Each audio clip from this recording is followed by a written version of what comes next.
అమ్మ చావుపై అనుమానాలున్నా అవి బయటికి రావు. ఆమె ముందు జరిగిన శవరాజకీయాలు ఆమె ఆత్మకి మాత్రమే తెలుసు.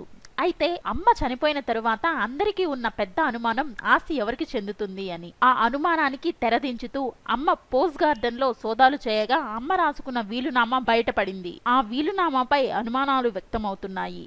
అది నిజంగా అమ్మ ఇష్టపూర్వకంగా రాసిందా, బలవంతంగా రాయించుకున్నారా అన్నది తెలియాల్సి ఉంది. ఆ వీలునామా 2 సంవత్సరాల క్రితమే రాసి ఉంది అని అక్కడ ఉన్న డేటు ప్రకారం మనకి అర్థమవుతుంది. ఆ వీలునామా ప్రకారం అమ్మ ఆత్తురాలైన అతి సన్నిహితురాలైన శశికళకు మొత్తం ఆస్తి చుట్టబెట్టి ఉంది. అమ్మ అఫిడవిట్ లో చూపిన లెక్కల ప్రకారం లెక్కకు వచ్చిన మొత్తం ఆస్తి 107.13 కోట్లు. లెక్కకు రాని ఆస్తి ఎంతో శశికళకు ఆమె భర్తకు మాత్రమే తెలుసు. అమ్మ శశికళకు రాసిన ఆస్తులు పోస్ట్ గార్డెన్ లో 2400 చదరపు గజాల ఇల్లు, కాంచీపురంలో 3.43 ఎకరాల వ్యవసాయ భూమి, నీలగిరిలో కోదండరాం ఎస్టేట్, జయ పబ్లికేషన్, శశికళ ఎంటర్ప్రైజెస్ మీద పూర్తి హక్కు శశికళకు మాత్రమే ఉంది. అంతేకాకుండా 2128 గ్రాముల బంగారం, 1250 కేజీల వెండి, జయ వాడే 8 రకాల కార్లు అన్నీ శశికళ హస్తగతం చేసుకుంది.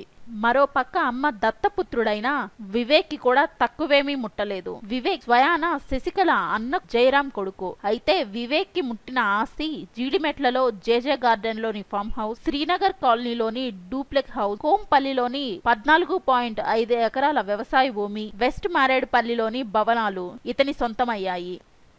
మీకు ఈ వీడియో నచ్చినట్లయితే లైక్ చేయండి, అందరికీ షేర్ చేయండి, సబ్స్క్రైబ్ చేసుకోవడం మాత్రం మర్చిపోవద్దు. Thank you.